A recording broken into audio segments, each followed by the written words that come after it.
So good evening. So how many of you are preparing for 2025 and how many of you are preparing for 2026?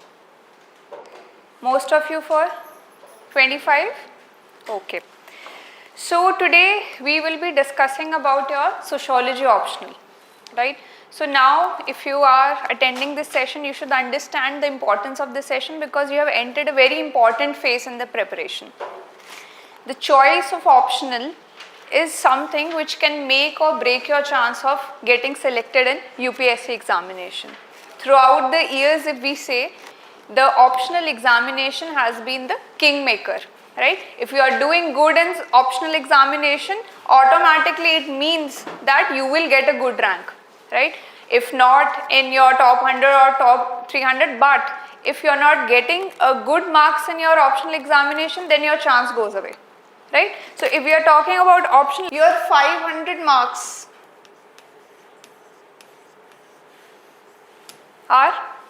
you will be getting from your optional examination. And if we compare with GS paper, every single paper, you can see that average marks will be around 90 to 110. And if you have done very exceptionally very well, you will score 120, 125, depends on which year, how is the UPSC marking.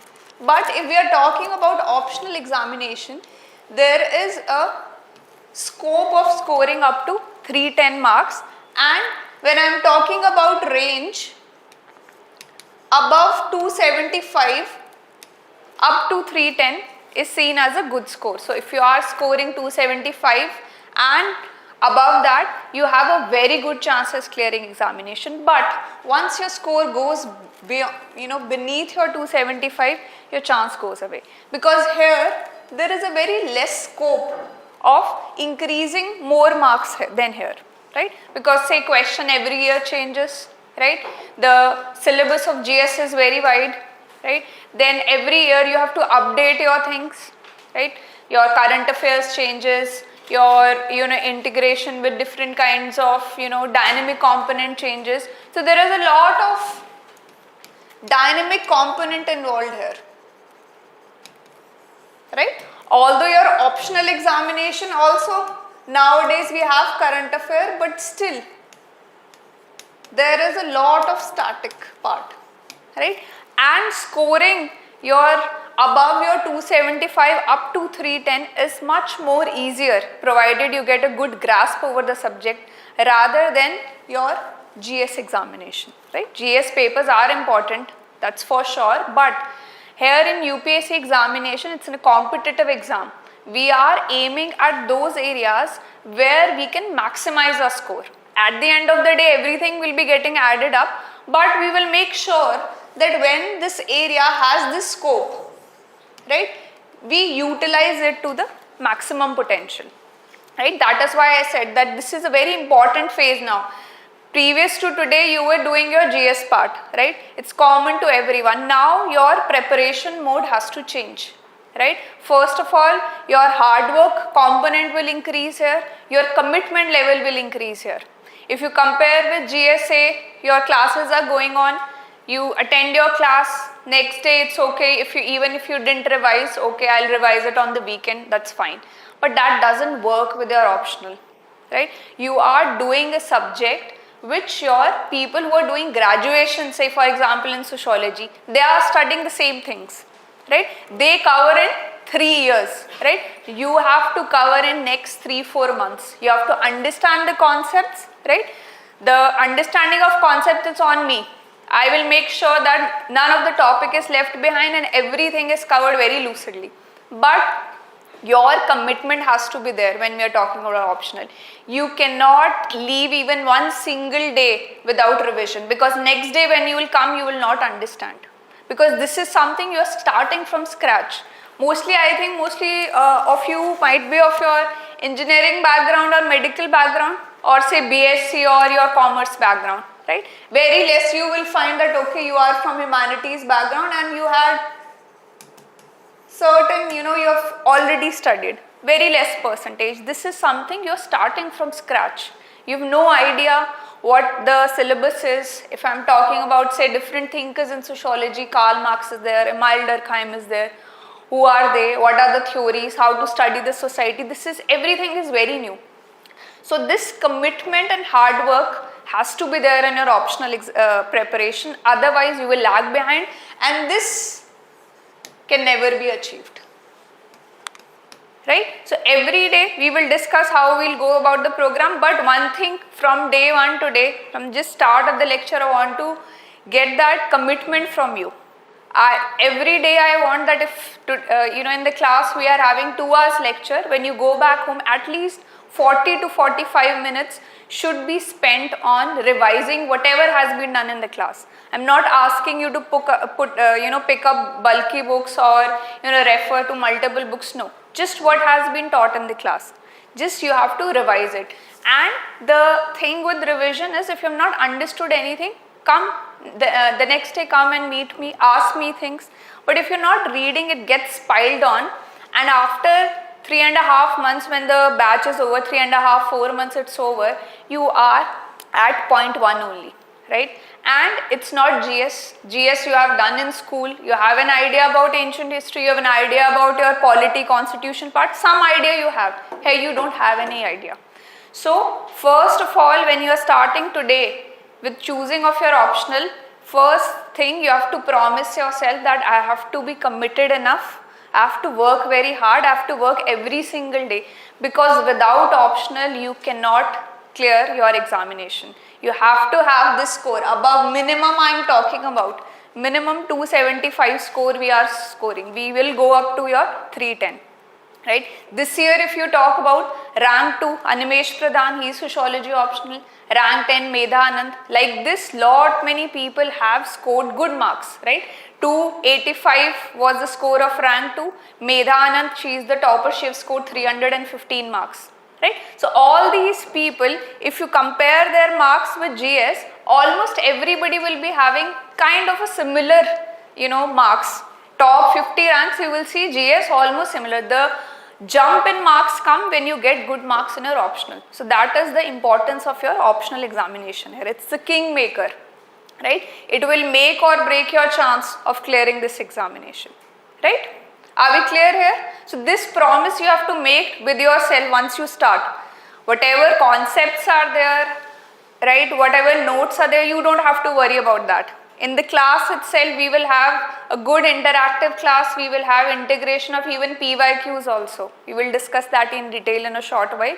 But from your side, I need that commitment, right? I have been teaching since many years now, and I have been mentoring students also. In the initial period, the enthusiasm is very high. But when 1.5 months passes on, the enthusiasm goes down, and because of that, your optional suffers. I don't want that to occur with you, right? I want every single student who is attending this session, is joining this class, should have at least 275 marks, right? Are we clear here? Now, if I talk about optional, I always tell one thing, that hypothetically consider your optional, because we are doing sociology also, as institution of marriage, right? When we are talking about institution of marriage,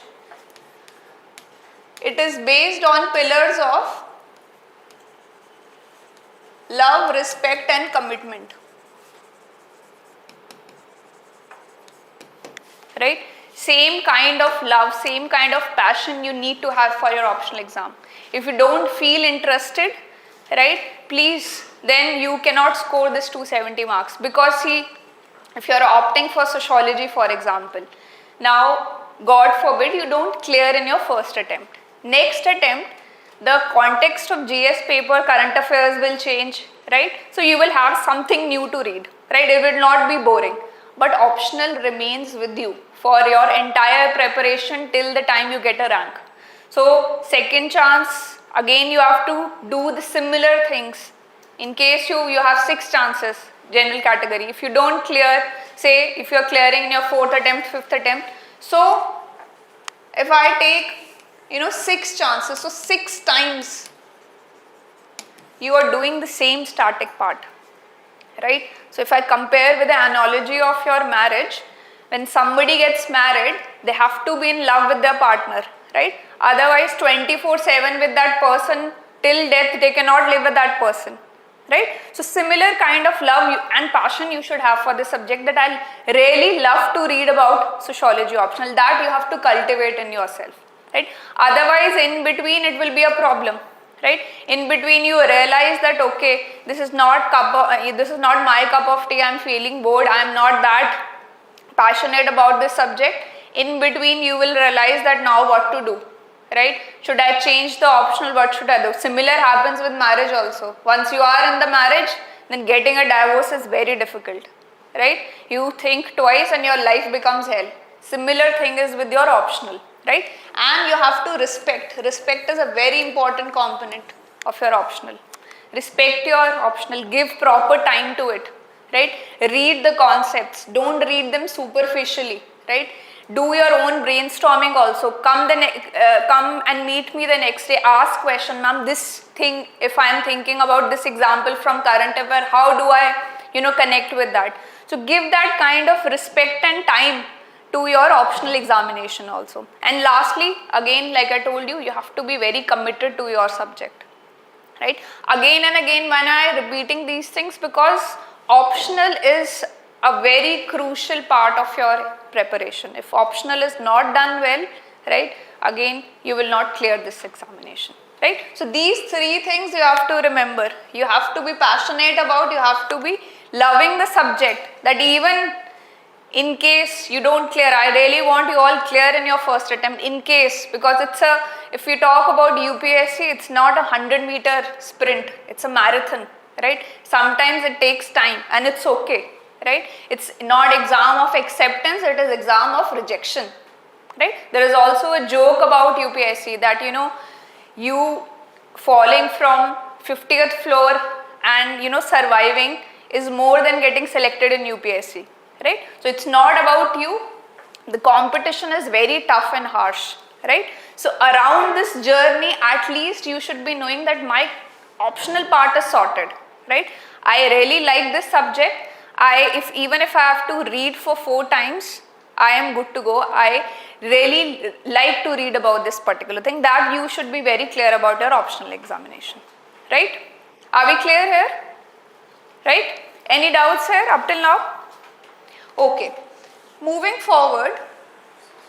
So I tell you my story. When I started my preparation, I took a optional subject.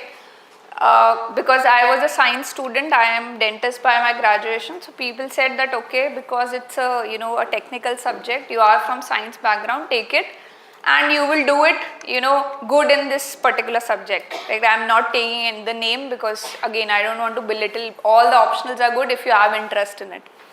So 1 month into the preparation, I realized that I cannot read this. I am not really understanding and this is not my interest area, right? And I realized it earlier and I changed to your sociology, and not only it helped me in my examination. All the 3 mains which I gave, I had 285 once, 295 once and 270 once, right? 270 in my first attempt when I gave the examination, right? So it helped me a lot, right? And apart from that, it changed my life. The changed my life when I am talking about is the perspective through which you look at the society. It changes a lot, right? The way you see things, small things happening around you, right? You start asking questions, you start understanding that there is a deeper layer beneath it, right? If anything is happening in the society, there is some reason behind it, right? If something is common in a culture, why it is happening, what are the reason why people are following it, everything has a reason, right? It's it's not the domain of science that only the geophysical phenomena or scientific phenomena will have reasons, but also in society, as we read your sociology, you will realize everything has a reason, and it's very interesting, right? You grow as a human being when you read your sociology, right? So it's very interesting as a subject, and your life will be changed. You will once you clear the exam, you will be a very different person thanks to your sociology subject, right? Okay. Now the next question arises is, why sociology? Why should I choose sociology?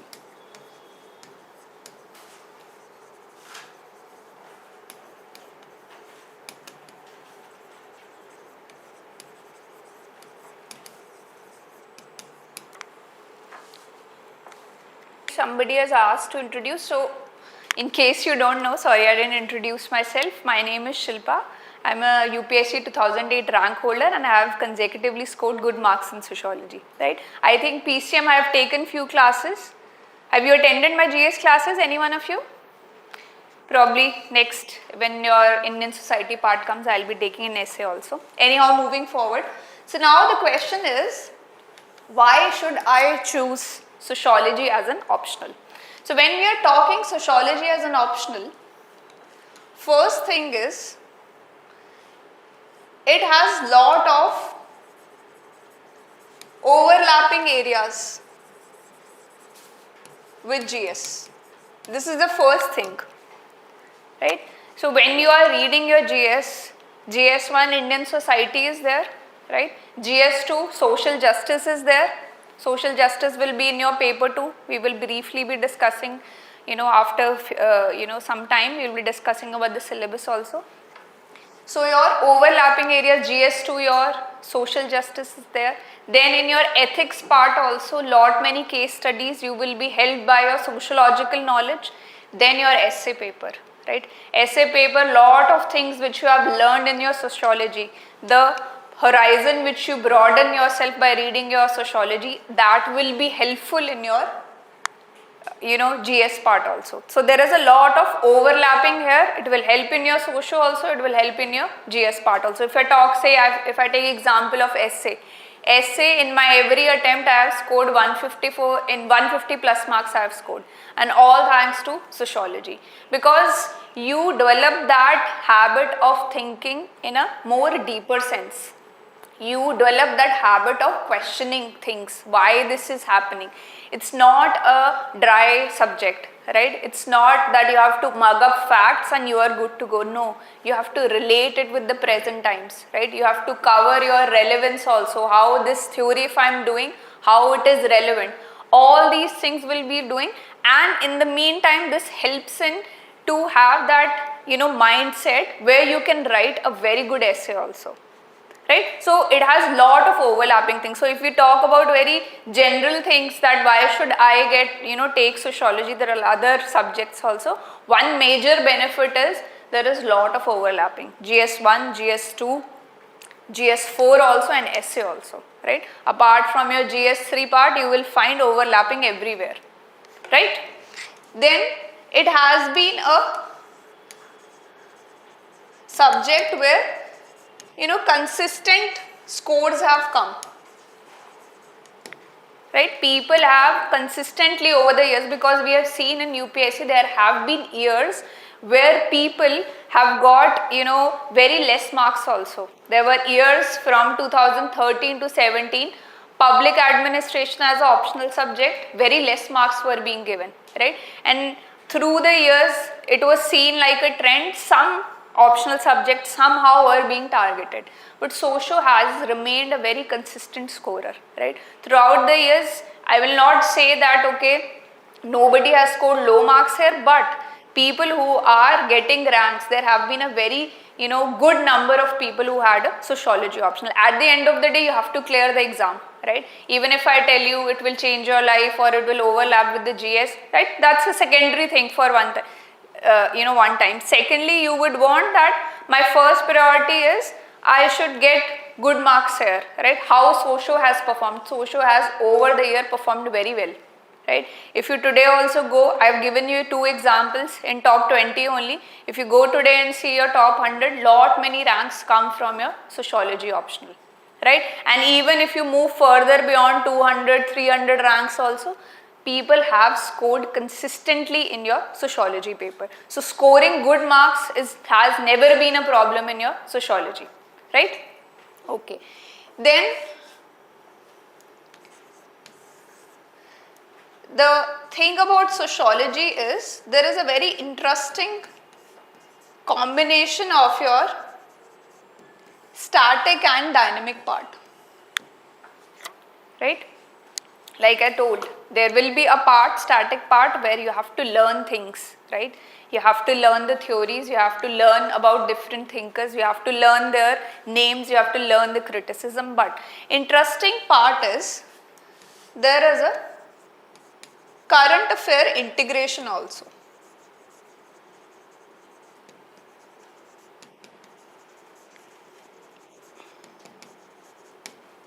I'll give you an example.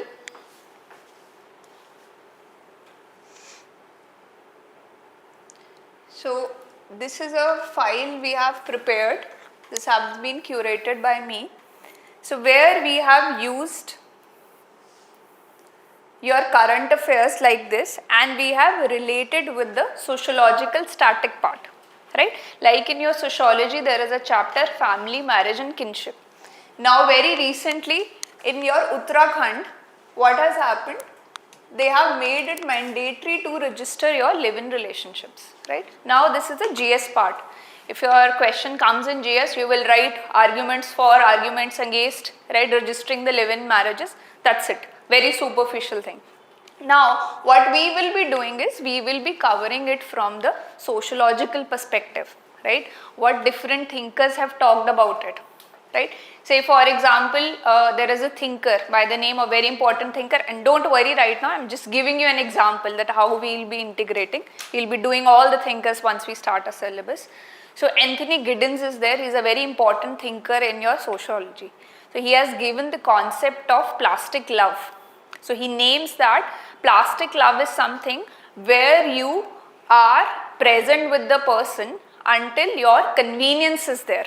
And that is the base of your live-in relationship. And why this kind of contracts have come up, why this kind of convenience-based marriage has come up, convenience-based partnership has come up, because people are too busy with their careers, right? They do not want a long-term commitment, right? There is a lot of choice present in the society right now, right? You can choose. Previously what used to happen is for marriage, parents used to search for your spouse through probably marriage bureaus or through your newspaper advertisement.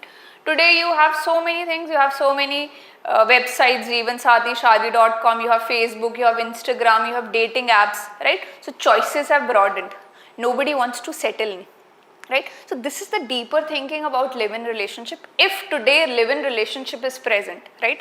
That is one another thing, that morally it is right or wrong, how society is perceiving it, but it is present in the society, right? Why it is present, what is the reason, right? And what different thinkers are talking about it. Now this part is your current affair integration with the sociology, which is very important. Today people who are scoring good marks above 275, 300, they are including current affairs in your paper, right? Again, I take example of recently you might have heard about a news where Narayan Murthy has talked about people should work for 70 hours a week, right? There was a lot of debate surrounding it. So now when we will discuss about Karl Marx, he has written a lot about capitalism, how they exploit the labor class, right? So now here also there is a component of exploitation. Narayan Murthy himself will not work for 70 hours.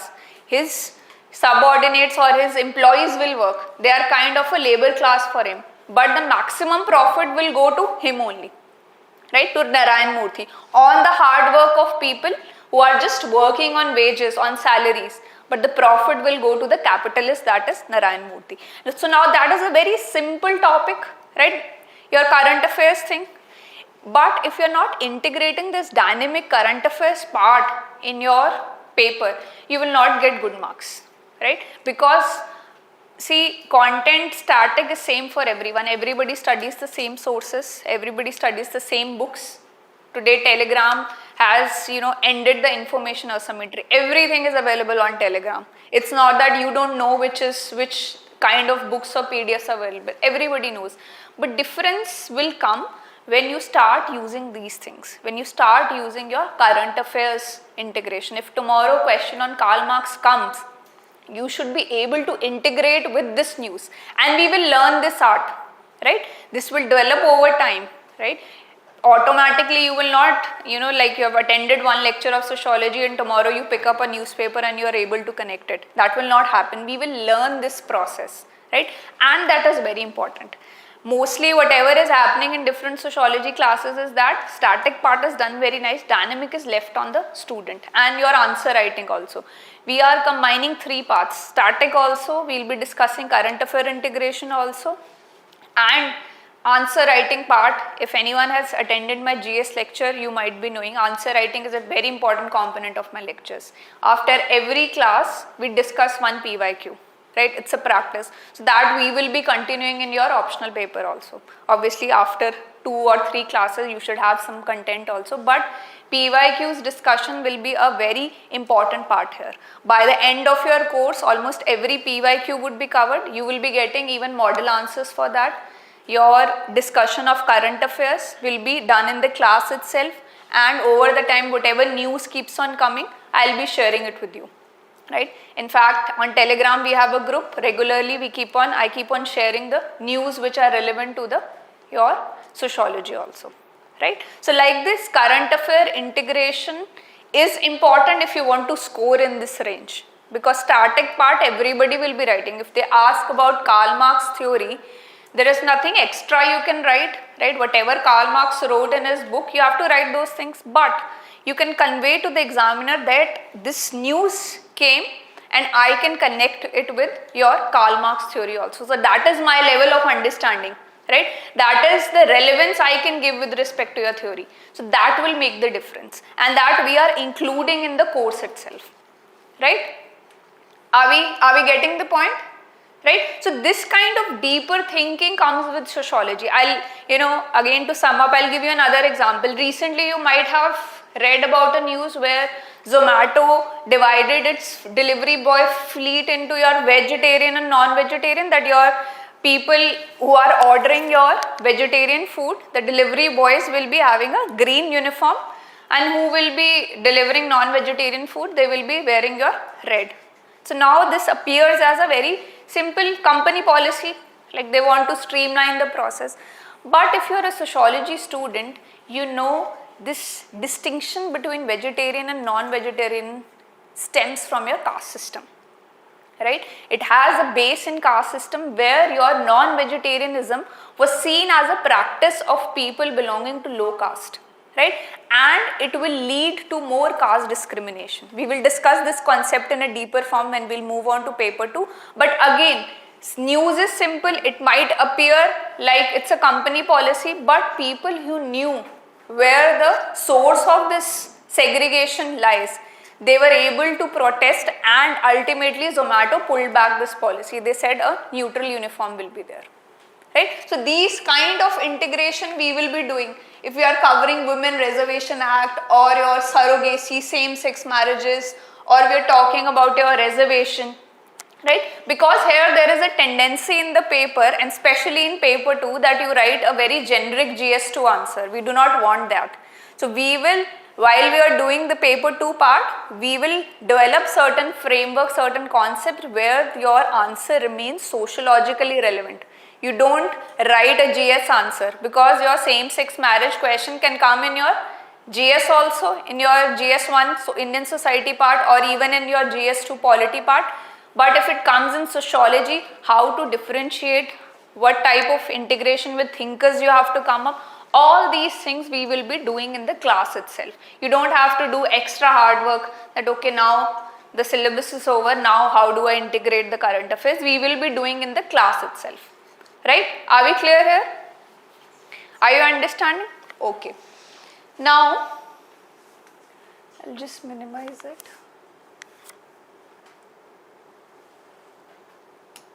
Okay. So one thing was this current affair thing. Second things, now we are talking about the deliverables. If you are joining this, classes, what all things you will be getting. First is your current affair, daily current affair handouts will be given. Whatever comes in the news, if it is sociologically important, we will be discussing that, plus whatever has happened before your session, whatever current affairs in last 1.5 to 2 years, you will get that file. Now when we are talking about notes, This has been prepared by me. And the thing about these notes is it is very interactive. Is it visible to the online students? So we have included certain flowcharts, certain pictures in our notes itself so that it doesn't become boring. If you pick up standard books, right, sometimes over the time when you keep on reading the paragraph, it becomes very boring. See yourself as a school student, right? Whenever there used to be a book with pictures, you used to be very excited about it, that there is something new in this book, like I'll go through the pictures also. So similar thing, we have tried to make it interesting through pictures and flowcharts so that your preparation doesn't become boring after some point of time, right? I'll just give you some more examples. So like this, flowcharts have been there, right? Not just the content part but also flowcharts so that your understanding is very clear, and also secondly, these kind of flowcharts give you a pictorial memory also.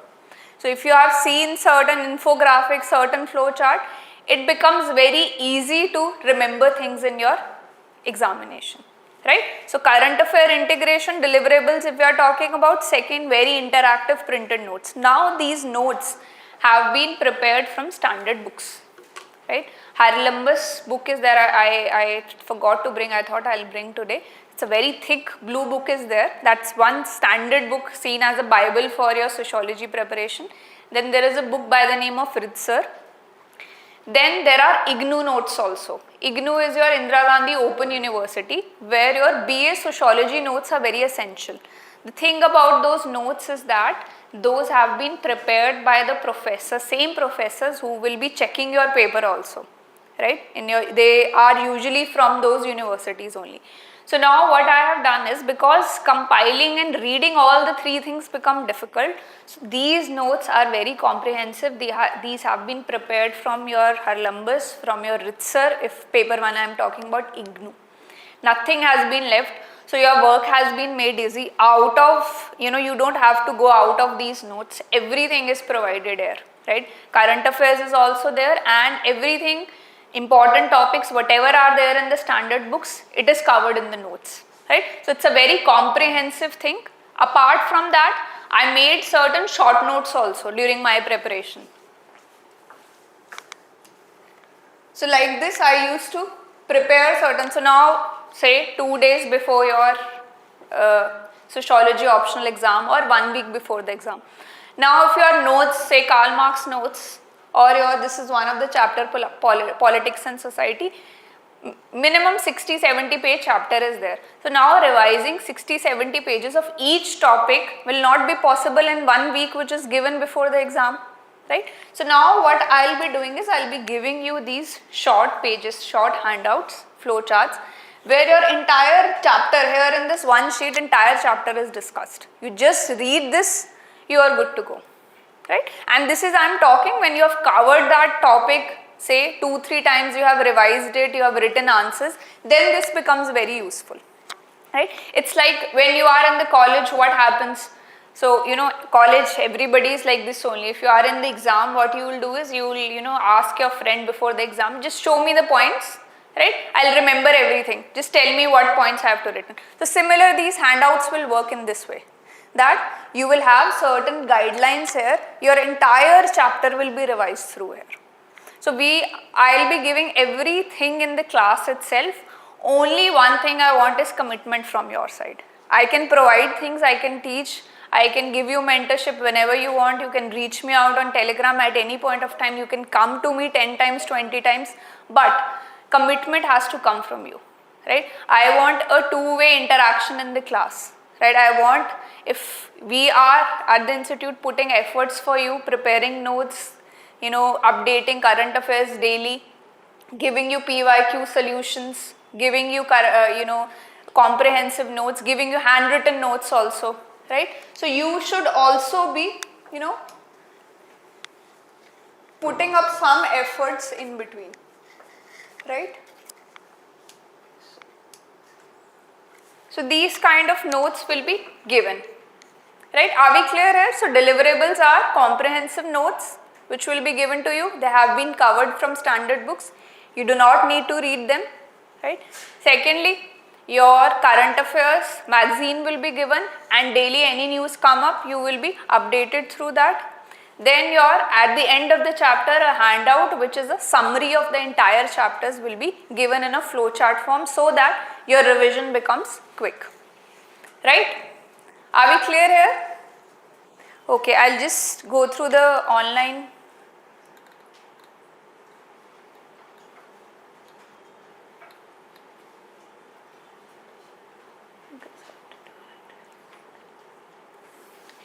So see, somebody has asked, there are so many things to learn in sociology. See, any optional you will take, and even if you talk about GS, you have to learn few facts. There is no, any short way for it or anything. In every subject, even if you pick up geography, if you pick up anthro, any subject, apart from obviously physics, chemistry, bio, those are your scientific things.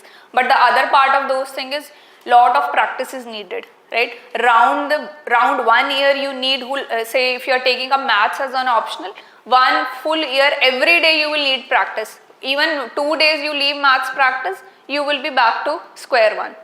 But with respect to your humanities subject, if you are talking, any subject is there, some part you have to learn it, right? There is no two way about it. Every optional paper has thinkers which you have to learn it.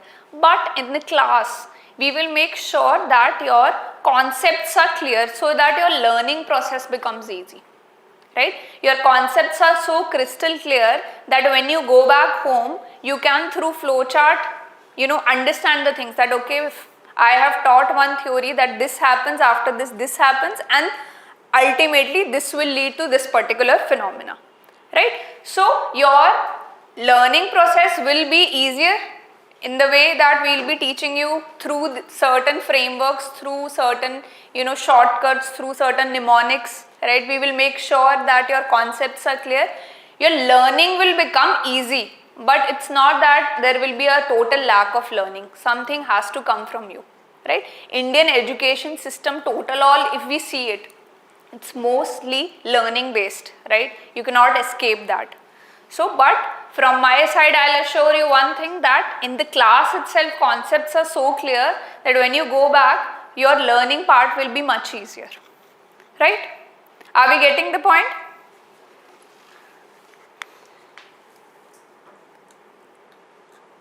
Somebody is asked best optional. Like I told you, first and foremost thing is interest, right? Even today, if I am talking about your sociology optional only, I have taken it, I know it's a very nice, good optional, but at the end of the day, it is your choice. Always base it on your interest, not because somebody has told you, not because some ABC topper has taken it, not because there are lot many of your friends taking that optional. Always base it on interest. And my personal experience, I can give it to you with your sociology. It's a very interesting subject, right? There will not be one dull day when you are preparing a sociology. Every day you will be learning something very interesting, and you will be very amazed that, oh, this is the way society works, right? Or this is the way I thought that this is one simple thing, this is a very regular thing, but it had a deeper meaning, right? Say I take one example. If you see in your households, your mother, she is first to wake up in the morning and she is the last person to sleep at night. Now as a normal person, you will see that it's a role, right, which she has been doing since last 20-30 years. Like, what is the big deal about it, right? But once you read sociology, you understand she is a victim of patriarchy, right, where there is male dominance and males are deciding which kind of roles women will be doing, and she is doing a lot of unpaid labor, right? It becomes her responsibility, right, that she has to do this work, and this is irrespective of the fact that even she might be working outside, right? She might be a CEO in a company, but when she comes back home, it's her responsibility to take care of the kitchen, even if it's, even if she has employed a maid also.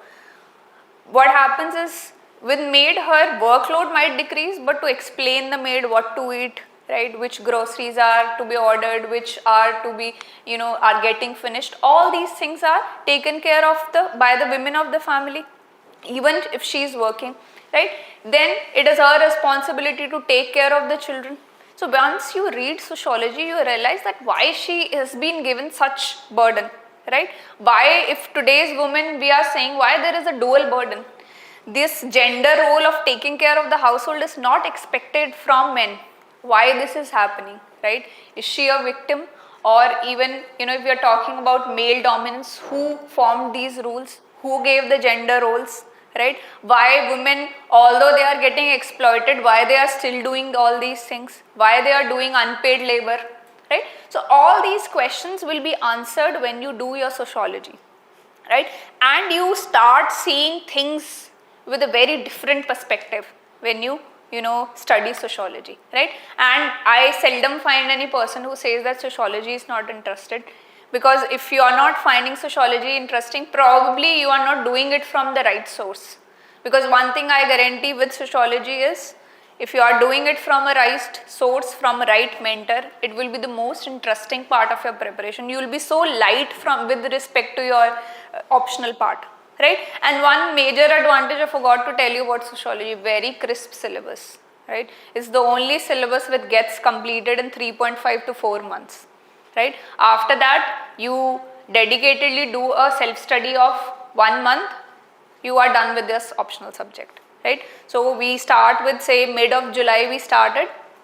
By or October end, not October end, probably November mid, you will be done with your syllabus. You will have from November 15 to your January end or even your Feb mid, you will have good amount of time to cover these things. For other optional subjects, minimum of 5.5 months is needed, right? And syllabus is so vast, you cannot complete, again revise it for the next 3 months, right? So here, one of the advantage, if I tell you about like what makes it different, syllabus is very short, right? Even if you see the syllabus, the subparts, I will just discuss the syllabus in a short while. You will find out that your syllabus subtopics are also very less. If they are asking about Karl Marx, they have hardly touched upon 2 or 3 theories, that's it. They are not discussing his entire work. So this side, if you are talking about that, okay, how sociology makes my work easier, first overlapping with GS is there, okay. Every optional subject will have one or other overlapping, but the most advantageous point is you complete it very quickly and it is easy to understand and very interesting, right? So these things will help you to have a lot of commitment and love for your optional subject, and this will translate into very good marks, right? Are we clear here? And this will also be beneficial when you will become a civil servant, right? You will understand, because at the end of the day, as a civil servant, you will be working with individuals. You will be working in the society. You should be knowing how society works, right? Say, have you seen that movie Article 15? Hindi movie is there by Ayushmann Khurrana is there. So that movie Article 15, it talks about caste system, right? So in that movie, the very first scene is there when Ayushmann Khurrana is joining his posting. His name is Ayan in the movie. So when he is joining his posting, he is going through the villages. So they stop at a tea stall, right, to just freshen up and all these things. So the driver of Ayan, who is IPS officer, the driver says that don't drink tea from this particular stall because this belongs to a low caste, and he is very surprised that why this is happening, right? But if you have knowledge of sociology, you know that caste system is a big reality of Indian society. It is still prevalent in the society. Your dynamics, your role, your position, your respect in the society still depends upon caste system. So tomorrow, if any caste-based discrimination happens within your, work sphere, you will know that the root cause is caste system here, right? Are we clear? So now in this movie, there is one particular scene where 2, girls are killed, and he gets to know that they were killed because they were asking for 3 rupees rise in their wages, right? And it's based on a true story. So he was very surprised, and then he understands the intensity of caste system, that person, the upper caste person was so enraged that how dare a low caste person ask for a wage raise, right? So a normal person might not understand. Once you read sociology, when we cover caste system in paper 2, you will realize it is embedded in the society. It is the foundation of Indian society. So all these things will help you become a good officer also, right? If we see a long-term approach with respect to your sociology, right? Are we clear up to here? Any doubt you have? Yes, anyone? Do we have a finite syllabus? Yes, we have a finite syllabus for all optional subjects. Just give me a few moments. I'll open the syllabus and we'll discuss how to convert ideas and thoughts into words. See, these things we'll be covering in the class only. When someone is asking that I have ideas, I have thoughts, I'm not able to convert into words. So that is why I said that in my class, even if it is GS or it is optional, answer writing is a big component of my teaching, because I feel that if we are studying for a competitive exam, we are not studying from some graduation. We will not get a degree after 1 year when we clear it. We are we are preparing so that we can write an answer. That answer will decide our rank. So that will be integrated, and you will be taught in the class that if you have these particular thoughts, right, you have made some mind map, how to convert it into words, how to arrange it, how to structure it. We will learn those things. That will happen in the class. Batch starts in almost in mid of July. I think 10th or 15th July it will be starting.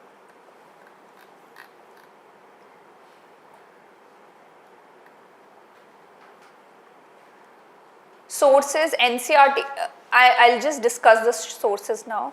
Just wait for 1 minute.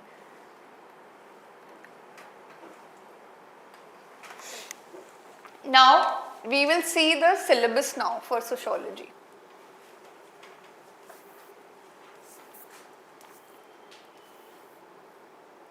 So, we have till now discussed just general things. Why sociology, why it is important, what makes it to have an edge over other optional subject, right? How being interested in an optional subject should be the first priority when you are starting with it, and also how your commitment and hard work is very important. Each and every day, once the batch starts in your I think July 15 or 10th, every day you should be on your toes. Every day 40 minutes, 1 hour should be there to revise the things, because next day you will be blank in the class. It's again, I'm repeating, it is not GS that you have certain knowledge that even if you don't revise, next day you will come, it will be okay, because next day there will be another concept, and that other concept will lead the previous concept relation. If you have not understood the previous day's lecture, next day becomes very difficult, especially when we will be doing the thinkers, right? So your optional paper, we all know that there is paper 1 and there is paper 2. So now paper 1 is of 250 marks and paper 1 is of 250 marks and paper 2 is also of 250 marks. When we are talking about paper 1 is more about your origin of your sociology, as it originated in the Western countries, and how different thinkers, they provided the foundation, how they provided the different theories. Paper 2 is mostly about your Indian society, right? So first we will be discussing the foundational aspects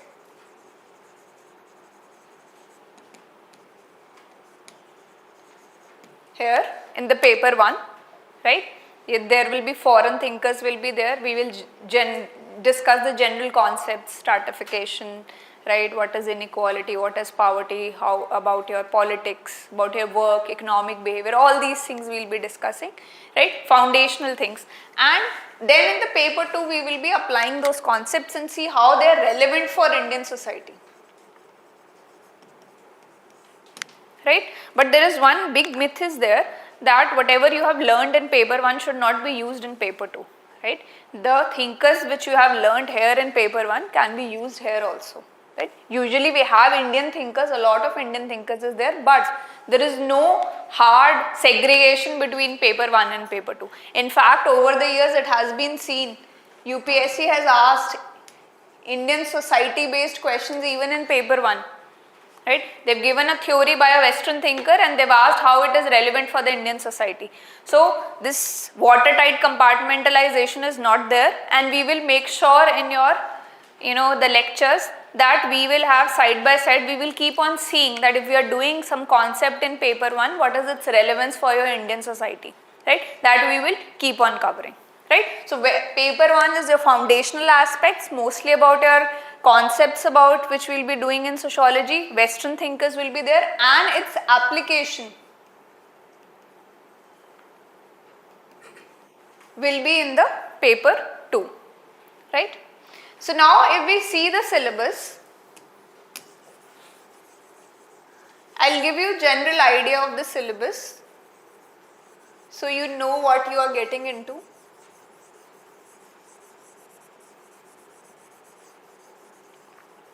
So syllabus has been organized in a very nice manner. So in paper 1, first of all, we will discuss about sociology as a discipline. We will see how sociology emerged, right? How there was modernity and social change in Europe, and how because of that sociology emerged. I will give you a little context. Have you done your world history? World history has been, have you heard about French Revolution and Industrial Revolution? So sociology has its roots in your French Revolution and Industrial Revolution, when society went through a lot of changes, right? So when we talk about French Revolution, previously to that, your society was very unequal, right? There was a feudalistic system, kings, monarchy system used to be there, kings used to be there, church control, clergy used to be there, and at the end your peasants used to be there who were subjugated to lot amount of taxes. So there was lot of inequality here. What happened is, after French Revolution, the whole societal system changed. Now it became more based on your equality, your fraternity, right? Liberty was there. So the system in the society changed overnight because of French Revolution, right? So now when something changes overnight, there is a lot of chaos in the society, right? There is a very difficult problem in the adjustment, because you were living in a feudalistic system. Now suddenly overnight you have changed to something different. So it led to a lot of chaos in the society, right? It disrupted the social order. Previously everybody was following the rules. Now the social order has changed. Then Industrial Revolution also. From feudalistic system, you automatically, we will do this in detail, don't worry, I am just giving you a context. So Industrial Revolution, from feudalistic mode, we automatically shifted to your factory system, right? Factory system was very new there. And now because the factories were there in the cities, urbanization started happening. Because of urbanization, poverty emerged, right? Petty crimes emerged, slums emerged. So all these new problems emerged.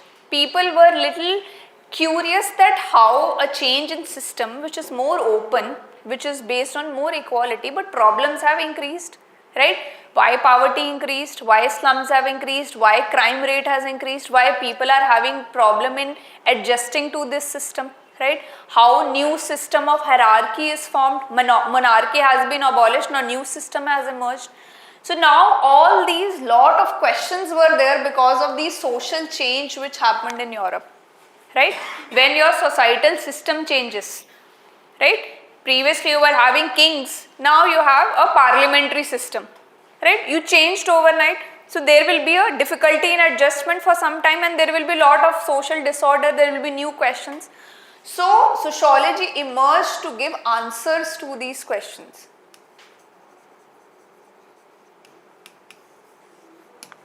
Right? So these things we will be doing in detail, don't worry, I am just giving you a context that there were certain changes in Europe which led to certain, new phenomena in the society, there was social disorder, and to give answer to those problems, sociology emerged, right? Then we will be seeing its comparison with other social sciences. This is one topic you cover any humanities subject, this will come, right? Even if you are covering anthro, there is a topic which will say that how to compare it with other social sciences, right? So that will be your next subpart. And then there is a problem that sometimes sociology is seen as a common sense also, right? So if you talk about marriage, person might say that it is common sense that we have to marry, right? There is a rule in the society, everybody who gets up, above the age of 18 or, completes education, they have to marry. What is the need to study it? It's a common sense, right? But sociology goes much deeper. What are the aims of marriage? What functions marriage is fulfilling?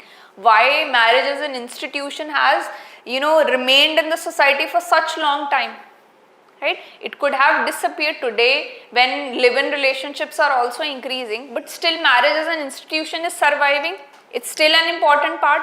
Society still doesn't see your live-in relationship as a stable institution or something which it approves. So all these questions point towards that sociology is not common sense. It goes much deeper than it. It searches for answers. It tries to make sense of things. It tries to see that if something is existing, what is the cause, what is the function it is fulfilling, right? In fact, there is one previous year question is there where they have asked, there is a theory we will be doing.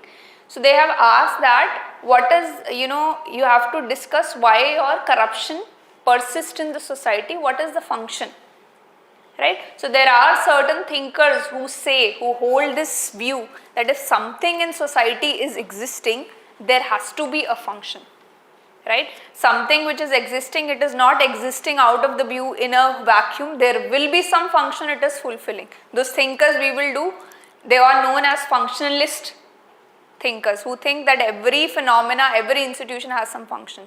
Right? So they were asking from this perspective that if corruption is persistent in the society, what is the function? And UPSC has asked this question. So now there is a current affair integration with the thinker who said that everything which is existing in the society has some function. Right? So one of the function you can write is, I'm just giving you one example, we'll be doing all these things in detail, is that corruption helps weak institutions to survive. Right? If an institution is weak, right, work is not getting done, officers are not working, say in an institution, right, widespread, irresponsibility is there in the organization. Corruption or bribery helps that those people have certain incentive to work. So a weak institution otherwise will collapse if people stop working. If you give money, right, and in this manner they are not saying corruption is good. They are just trying to find out that, every society have been trying to get rid of this bribery, this corruption, but it still persists. So they are saying that there are certain weak institutions which, if have to survive, it survives on the corruption part. Right? This is a very greater detailed knowledge we need to do to make sense of this statement, but I am telling you these kind of questions are coming. Right? This is the level of understanding sociologists go through. That we know corruption is bad, but it still exists, right? What are the reasons? What function it is fulfilling in the society? So all these things we will be covering.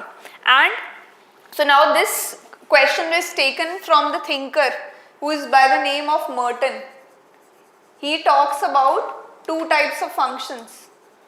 Just don't get confused here, I'm just giving you a context, manifest and latent functions. That's a static theory. Now UPSC has asked a dynamic question that how corruption can be explained from Merton's perspective of manifest and latent functions. Now here you have to write functions of corruption. Every time in GS we discuss about dysfunctions or what is the bad points of corruption. So in this manner UPSC has been asking questions, right? And this we will make sure that in this class you understand about Merton's theory also, and we will give ample amount of example apart from corruption also. If something is existing in the society, what function it is fulfilling, right? Okay. So now this is the first part, general introduction about what is sociology, how it is emerging, what is its comparison with other social sciences, right? Then if we are talking about sociology, on superficially, prima facie, it looks like common sense only. Everybody knows why there is family, why there is marriage. What extra sociology is doing, how it is different from common sense, we will be discussing here. Then the time sociology emerged, there was a lot of importance of your science as a subject, because science was doing groundbreaking discoveries, inventions all over the world, and its importance increased. During this time,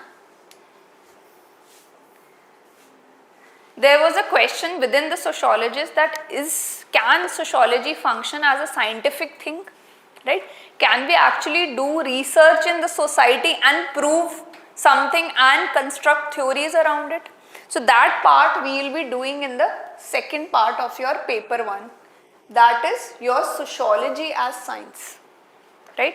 What are the research methods? That in this part we will make sure that sociology is not something I said something or ABC person said something.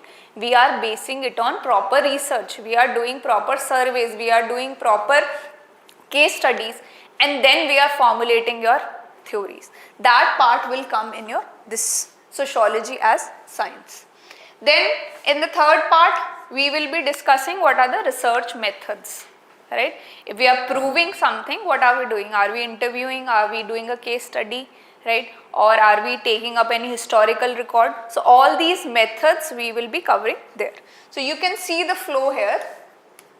First we will be discussing the emergence of sociology, why sociology emerged, right? Then we will see that is it a science or is it scientific enough, right? Or is it something that I said something and everybody is believing that becomes sociology? We will prove that it is a scientific discipline. It is not based on somebody's wishes or whims and fancies. We know, we have conducted research and we know it has a scientific base.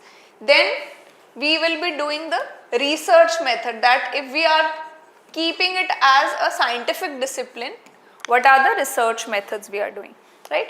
These two topics,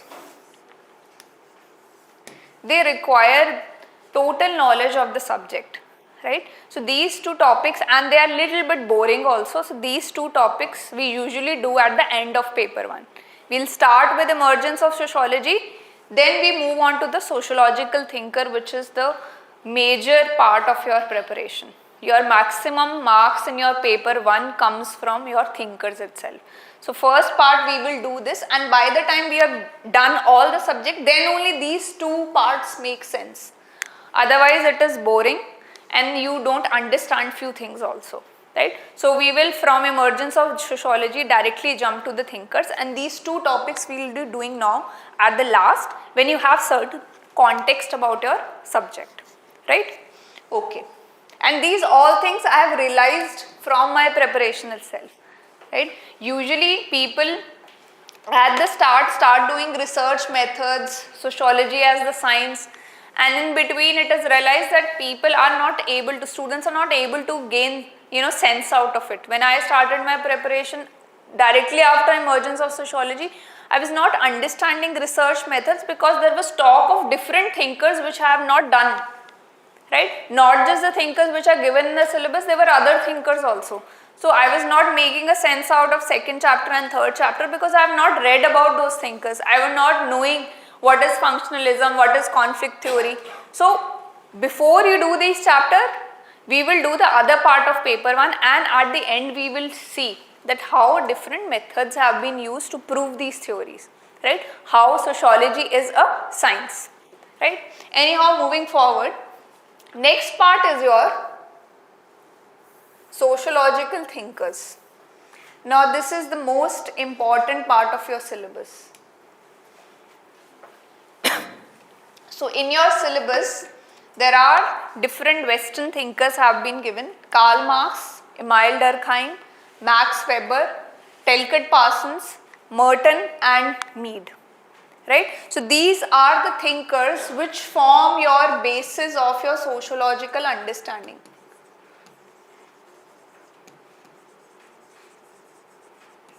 We will be going very slow when we will be covering thinkers. Right? Even if we do one theory, I want that even in 2 hours if you are doing one theory, I want you should be understanding in the class itself. Because if this part is not clear, your preparation is not good. Because if you pick up paper 1, previous year questions, if you pick up, you will see your at least 60% of the paper is filled with thinker questions. So this part is very, very important. We will go very slow here, right?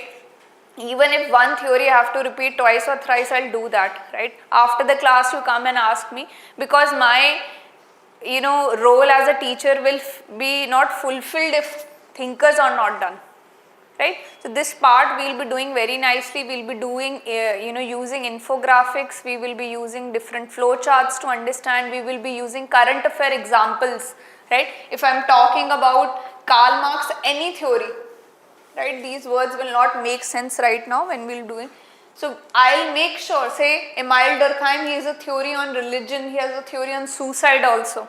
I will make sure that I'll give you enough example from modern society, from today's life, from current affairs, so that you have an understanding that okay, this is the way I have to understand this theory, right? So this part will be done very nicely. Each thinker has full comprehensive notes with pictures, with flowcharts, with infographics. In the class we will discuss, we will relate it with current affair, and this part will make sure sorry, that you are moving towards your 275 to 310 range, right? That I will make sure, that is my duty, that you understand every thinker very nicely, right? Then after thinkers is done, half of your work is done, half of your burden is done, right?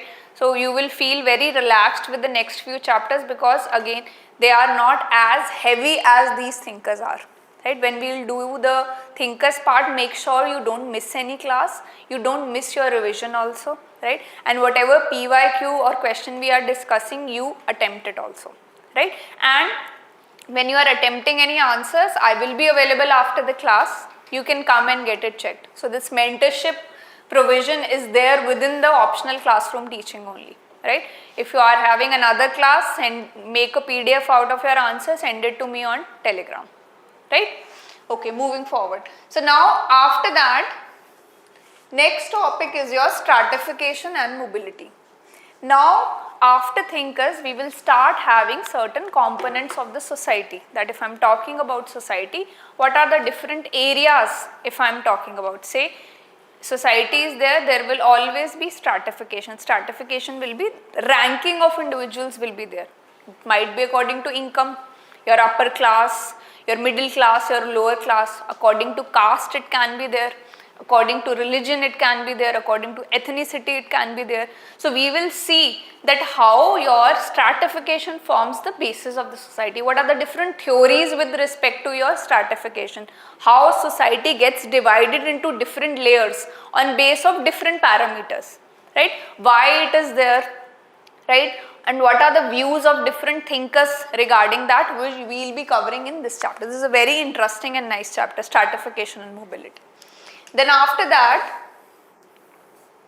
we will be covering this very easy chapter, work and economic life. We will see different economic systems in the society and how it impacts the social relations, right? We will talk about different society like slave society, feudal society, industrial capitalist society, formal and informal work, but we will see from this perspective of society, right? If I am talking about informal organization of work, so now informal organization of work is an economy topic, right? We do it in economy. What is its role in sociology paper?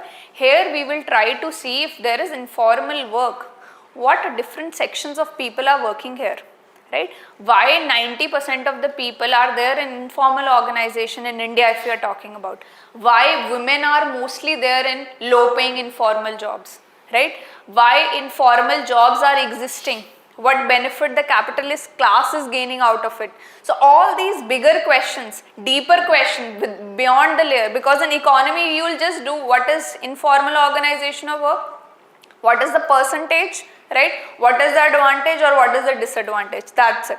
But in your sociology we will go a little deeper, right? We will try to see the composition of informal sector, why it exists, why there is more number of women there, right? Is there a component of caste also here? Are low caste people more, aggregated in this particular section? So all these deeper questions we will cover. This is a very easy chapter. Then we will see another important component, right? Right now we are discussing the components of society. Stratification will be there, division into different groups. Then your work is an important part of your economy, is an important part of the society. Society sustains on economy. Then is your politics, right? We will talk about your political system from the societal perspective, right? So say for example, when we talk about nepotism,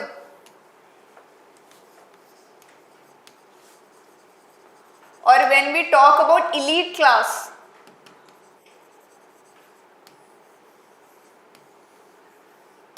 right? Or say for example, right now we are, if we say about our current prime minister, right? What makes him a good leader? Why he has a such high reach among all social classes? What is the reason behind it, right?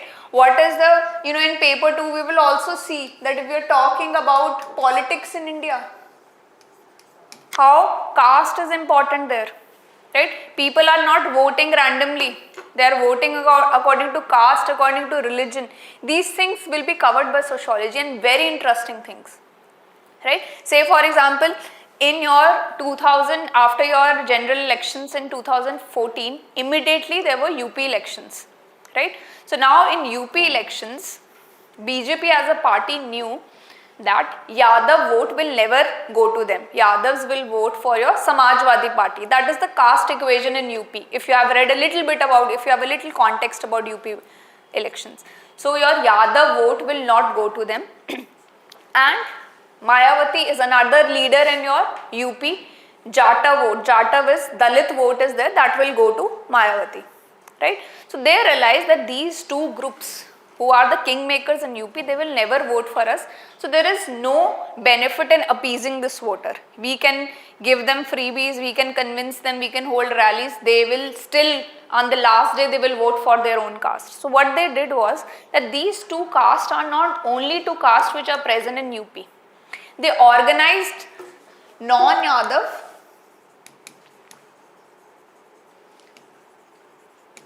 non-Jatav people into one group, right? So that we will leave these two castes, there are other castes present, we will appease them and form them in one group and they will vote for us. And this caste equation helped them to win UP with full majority for the first time, right? So now I am not saying caste politics is good, but we need to have an understanding here, right? That how the things are working in your society. If we are talking about very recent example, Ayodhya, Faizabad seat in UP, Ram Mandir was built, BJP was defeated. What is the reason behind it, right? What happened there? Did people vote on religion? Did people vote on development? Did people vote on caste? These deeper questions are handled by sociology, right? So you will find that it's not just one particular thing that, okay, you are studying geography or studying. I'm not belittling any optional subject, to be very clear. I'm just comparing. Right? You're not studying one, very micro aspect. You're studying everything. And that is related to you. Tomorrow you will know that if this particular party won here, what is the reason behind it, right? Was caste responsible? Was religion responsible, right? Or women voter was responsible? One of the analysis of the voting, if you do, women voters were highly in favor of the BJP, right? What is the reason behind it? There were many schemes which were specifically targeted on women and they had a very good implementation, right? So these deeper things, how different sections of society work, may it be women, may it be Dalit, may it be a middle class, may it be a aged population, may it be a upper caste or your Dalit, how they are voting, right? Why they are voting in here, right? We are not just concerned about numbers that, okay, one party won 240 seats, one had 100 seats. We are interested in something much more deeper, that why these people are voting like this, that we will be discussing. Why there is a dynasty politics, what is the reason behind this, why there is nepotism in politics, right? How does all these things work? This deeper analysis we will be covering in sociology. Like I told you, these things are very much related to your day-to-day life, right? Tomorrow when you are done with sociology and you sit in a group and talk, people will think you are a very intelligent person because you will have knowledge about everything. You can talk about politics, you can talk about caste, you can talk about religion, everything you can talk about. And like I said, you will be a changed person after studying sociology. It will help you so much to grow as an individual, as a personality, you will grow so much, right? Okay, anyhow, coming back, just 5 minutes, I'll check the online question. Book list, yes, I'll discuss in a while.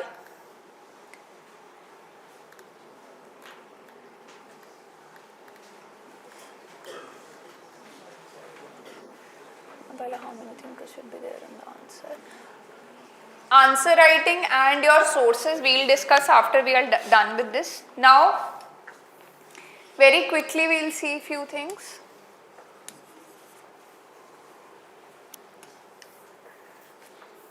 Now next is your system of kinship, where we will discuss family, marriage, kinship, all these things, the function, the causes, what are the different types of marriages, what are different types of kinship present in the society, why they are present, what is the function, all these things. Then lastly will be your social change. Now we started with emergence of sociology. We moved on to your sociology as science. Then we moved on to your research methods.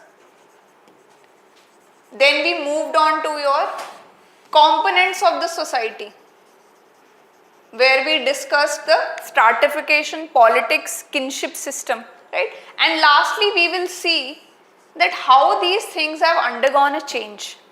Society as an institution is existing since very long. Human civilization has been there since very long time. How over the years changes have happened, right? In politics, in your stratification, in your caste system, all these things we will be covering if this end part will be the social change. So from birth of sociology to how society has changed at the end, right? Okay, very quickly we will see the paper 2. Now paper 2 is kind of a replica of paper 1, right? Just you will have the similar things from your Indian perspective. So if we did stratification and mobility in your paper 1 stratification, paper 2 we will see stratification in India. If we talk about or ranking talk about, it's mostly your caste system. So we will study about your caste system, and in your paper 2 we will have certain Indian thinkers where we will be discussing, right? 4 Indian thinkers have been given in the syllabus. We will be discussing that. Then next we will see the context of the Indian society, how Indian society undergone a change during your colonial rule. These are very easy topic. If your paper 1 is done nicely, paper 2 is very easy. But the one thing about paper 2 is your paper 2 answer has a very high tendency to turn into GS answers, because we have topic like poverty, urbanization, all these things are there in GS also. So here in the class, for every topic I'll be providing you with thinkers, and the thing with paper 2 is there is no single source, right? Just for your paper 1 thinkers, there is a book by name of B.K. Nagla.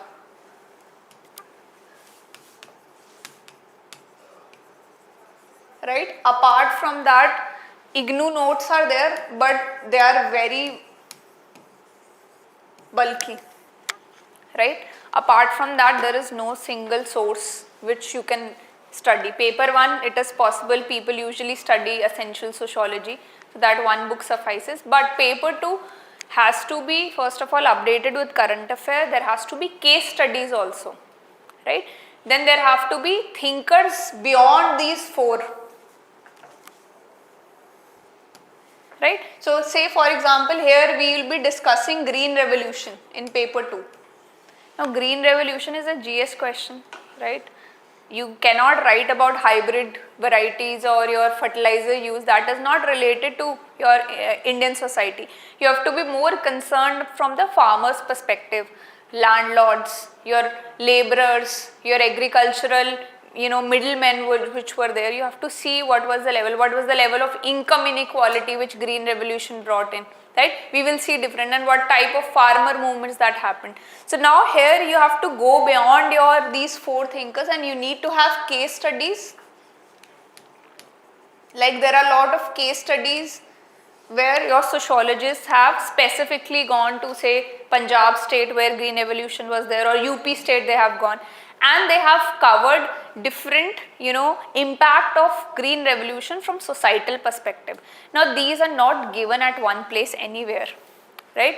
There is one magazine by the name of EPW, right? But unfortunately it's a closed magazine and your subscription is very expensive. But I have over the time collected lot of case studies for your paper 2, which I'll be providing you.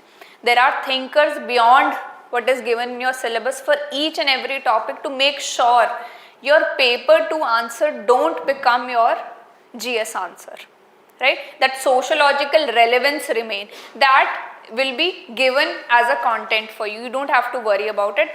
Again, I am saying paper 1 if done nicely, paper 2 is very easy. Right? Very generic things are there, and content wise, don't worry, I'll be giving you that. Anyhow, so next we'll be covering about the social structure in India. India, as we all know, mostly your people are engaged in agriculture. So we'll be discussing about rural and agrarian structure. We'll be discussing about caste system. We will be discussing about tribal communities, right? So all these are stratification, how society is, stratified according to different parameters. Then what are the different social classes? Agrarian class is there, industrial class is there, middle class is there. We'll be discussing from sociological perspective. Every topic here has corresponding thinkers to that. We'll be discussing everything in detail. Then system of kinship we had done in your paper 1. That was a more general part, right? Now in your paper 2 we will be discussing from Indian point of view. If we are talking about family system in India. If we are talking about kinship system in India. What is your North Indian kinship system? What is your South Indian kinship system? Right? But if your basics are clear, what is kinship, what is lineage, what is descent, what is family, then this part is very simple. Right? You just need to know certain examples, case study from Indian perspective, you are done with your preparation. Right? So your 70% preparation is done if you are thorough with your paper 1. Next paper 2 will be very simple. There are certain few topics which are very specific to Indian society, but after that it's very generic. Right? Then religion and society we did in paper 1. Again, religion and society with respect to Indian society, right? What is the role? There we did theories of religion, how religion originated. Here we will see the, the penetration of religion in India, how it is important, right? What function it is playing here. What are the different religious minorities, what are their problems. Again, we will be using case studies, we will be using examples, we will be using thinkers' perspective here also. So now here you will find that this is a very generic thing, religious communities in India, problem of religious minorities. But the research work on different thinkers, case study, have already done it. So you will get ready-made notes here, you just have to come and understand the concepts. Then lastly, like we had in paper 1, social change, here also the last part is your social changes in India, right? What different things led to social change? So one aspect which is given here is like with respect to your development planning, your 5-year plans, right? So now again 5-year plan is an economy thing, right? Now we have to convert it and make it to a sociologically relevant things. Again your case studies, your thinkers' perspective will be important, which we will be doing in class. Then your constitution, education, how they have led to your social change, we will be doing different theories about that. Then rural and agrarian transformation, like I told you about green revolution, land reforms, again from sociological perspective, right? Then industrialization, urbanization, how they led to social change in India. Then politics and society, whatever we did in paper 1, similar kind of topics are there, but again from India perspective, right? So see, paper 2 is more about your India perspective, but you can quote your paper 1 thinkers also here to explain a concept. Example has to be from Indian society, but you can explain the concept from your paper 1. Then social movements in your modern India we will be doing. And lastly, there will be your miscellaneous topics are there about your population and dynamics, different theories about population, right? about your sex ratio. Again, if you are discussing sex ratio, we will see what are the different mechanisms which are working. How patriarchy is affecting your sex ratio, why there is preference for female child, why there is a preference for male child, why your female child is getting, discriminated, why there is sex selective abortion. So all this mindset we will cover there. Then there is a topic, say for example, family planning is there. We will read about how family planning in India, if we see as a concept, family planning is simple, that okay, there will be certain contraceptive pills will be there or certain operations will be there, that's it.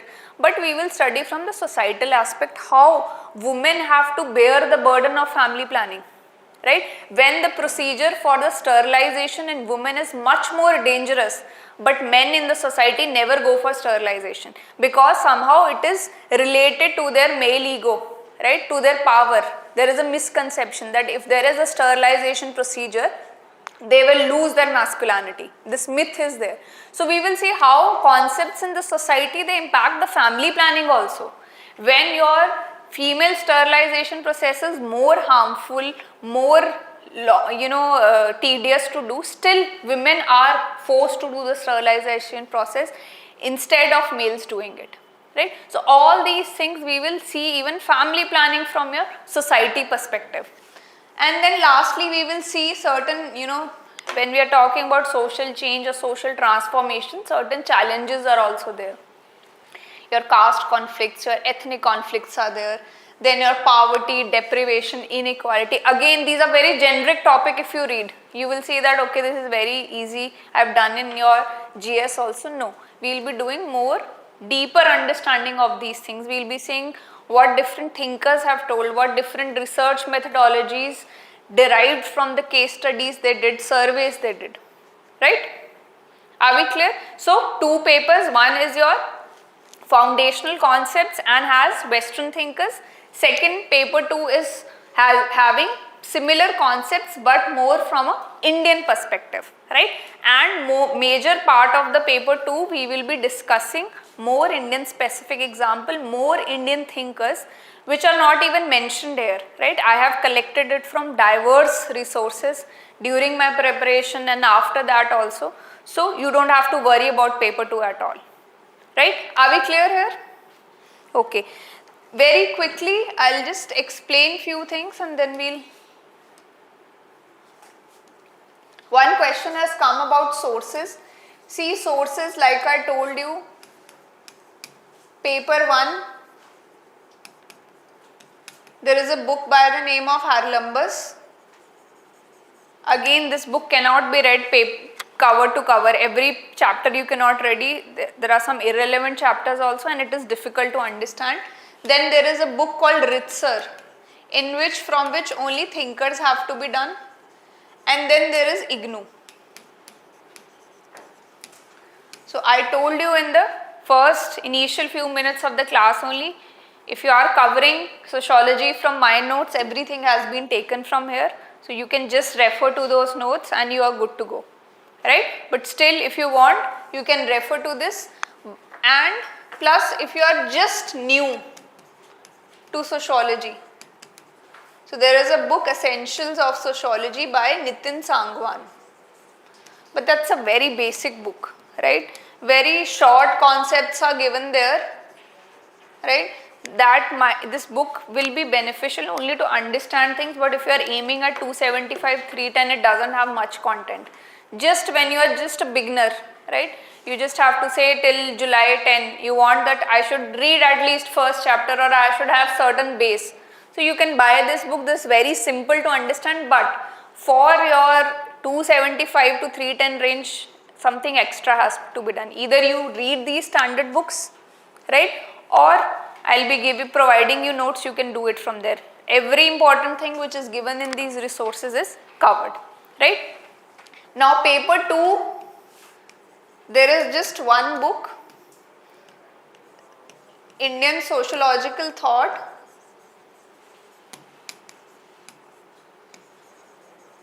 by B.K. Nagla. It has all the Indian thinkers. So if you want, you can buy it. Again, I will have all the thinkers covered in the notes, but still if you have this habit of reading book, which is very good, right, you can buy this particular book. Other than that, mostly paper 2 is done from IGNOU.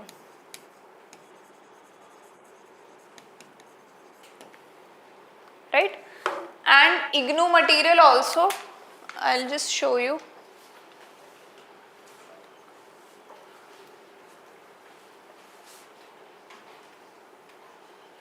Yeah, so IGNOU material if you want, I will share the link.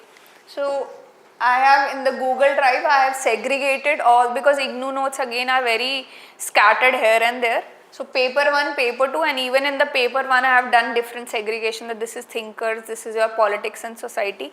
So if you are interested, you can just message me here on Telegram S0390. I will send you the link. And Ritzer also, as a book you don't need to buy. The PDF, the entire book's PDF is there. You can message me up here if in case you want. Right, so sources are this. If you are interested in reading, very good, you can read through it. But everything I have covered in my notes, they are easy to revise, they are interactive notes. You can cover from that also. Right? Okay. We'll just end the class. I'll just tell you one particular thing. Last thing is your answer writing. Answer writing details we'll be covering in the first class itself, but I want to tell you that in answer writing, I'll be giving you certain frameworks which will help you in understanding the things also and writing a structured answer. Say for example in thinkers, I give this framework of CCR. CCR means contribution of a thinker, criticism of a thinker, and relevance. Right? So when you are covering your thinkers part, you have to think along these lines. You have to know the contribution. Contribution means the basic points about the theory. You have to for sure know what is the criticism of the theory, and relevance means in modern times what is the relevance, because this relevance part, again this is current affair related, has become very important. Last year only they have asked what is the relevance of Karl Marx theory of historical materialism in modern society. Right? So that relevance part come here. So these kind of frameworks, and we'll discuss in more detail later on, probably we'll have one more session also. We'll be discussing this later on, but more number of frameworks which will make your answer writing much easier, we'll be covering as we move along the syllabus. Right? So today we have discussed why sociology is important, why you should take it, why optional choice is very important, then syllabus of sociology, what is the paper 1 components, paper 2 components, what will be the deliverables from us, notes, current affairs, integration, your handouts, handwritten handouts will be there, right? Then mentorship will be there for you, one-to-one interaction will be there. If you are shy enough to ask in the class, you come after. Then PYQs will be discussed in class itself. Then your answer writing checking. If you are writing any answer on sociology, please send it to me on your Telegram S0390, or you can come after the class and get it checked. Right? So this is all about your sociology. Now I'll end the class with it. At the end, my role will be to make sure that each and every concept in sociology is crystal clear. Right? At any point of time, if someone asks you that, okay, what is your Durkheim's theory on religion, you can just tell it in your split seconds, right? That I will make sure, but I will want a equal contribution from your side, right? If I am putting hard work here, trying to make things clear, hard work from your side also has to come. Next day in the class, I should feel that passion, that interest in your eyes, that okay, you have read this theory, now you have certain questions. So if we work in tandem with each other, we will surely score your 275 to your 310 marks, and we will surely get a good rank, right? So with this, we'll end the class. Any doubts you have, please feel free to reach out, right? I'll just see So the details about the course and the class timings, which it will be shared shortly, and mostly it will be starting in July. You will get a QR code at the end of the class. You can just register from there. All the fees, timings, etc. will be there.